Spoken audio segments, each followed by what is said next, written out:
When it comes to building, dwelling, planting, mothers have a major calling as well, a vocatio, if you will, a sacred calling. And that calling applies to both sons and daughters, of course, that she's to be a godly example of modesty and cheerfulness, showing respect to her husband and a certain degree of submission, as long as he doesn't command her to do something against the word of God. But there's a particular calling, I think, too, for mothers in our day, particularly in our day, of worldly, unbiblical feminism of all kinds, to really portray in her whole walk of life this happy Christian home in fearing God and in being qualified to rear children in the whole counsel of God. And when you know the old saying, ain't mama happy, ain't nobody happy. If the mother is disgruntled and takes on the world's attitude, I'm just a mother, that will convey a message to also the daughters that it's normal to be unhappy in this wonderful biblical role in which the mother really is the hub of the wheel of the whole family. I mean, she's the one around all the time. The dad is out working.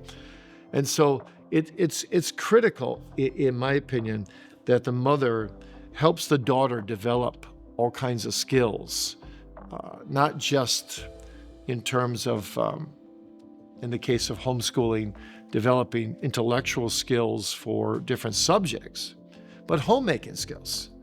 And, you know, something as simple as cooking and enjoying home life and the sweet duties of being a mom and caring for children, and teaching the children that whether it's changing a diaper or whether it's taking your children to a soccer game, or no matter how mundane these things are, you're doing everything for the glory of God.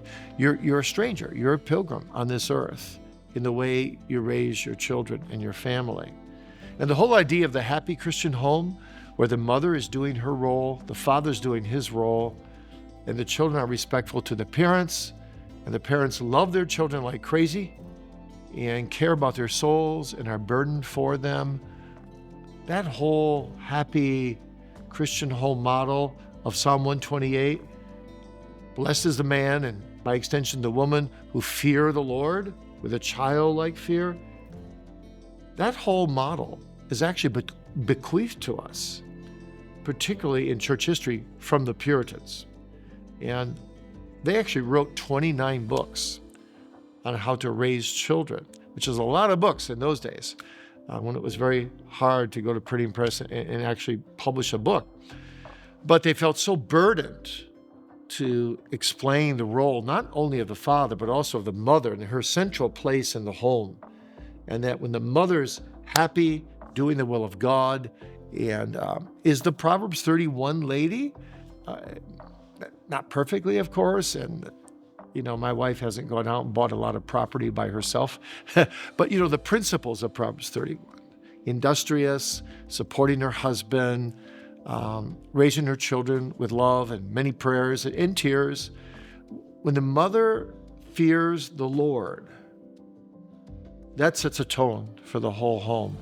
And that's the way she mentors sons, yes, but daughters in a particular way, I think.